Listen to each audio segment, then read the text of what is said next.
Speaking of the baboons and your field work, you do mention a couple of them, a pair of them, a few times in the book, but baboons are not the main focus of Determined, yet I'm still wondering whether it was studying baboons at all that first made you interested in the question of taking the free will issue more seriously as a scientist.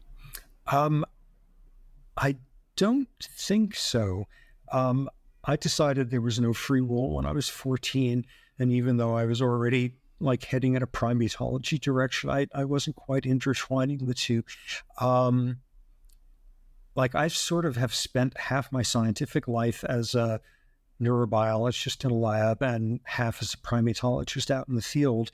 And like if you're a neurotype, you spend a lot of time talking to biochemists and molecular biologists and neurology types eventually. Whereas if you're like a primate field person looking at social behavior, you're talking to sociologists and behavioral economists and ecologists. So I think between those two ends, you kind of get a dilettante sense of a lot of different fields.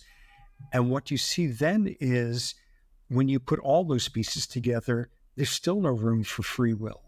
And you could sit there and say, yes, neuroimaging, structural neuroimaging studies, you're never going to get past the fact that it's purely correlative. So you can't rule out free will that way. Or yes, you've just come back with this amazing hominid skull, but, tiny sample sizes in paleontology, you're not going to disprove free will through paleontology. But you get a smell of what enough of these different disciplines are finding and how they merge into adjacent disciplines. And I think it's then that you're in a position to see there's no room in there. There's no space to squeeze in free will.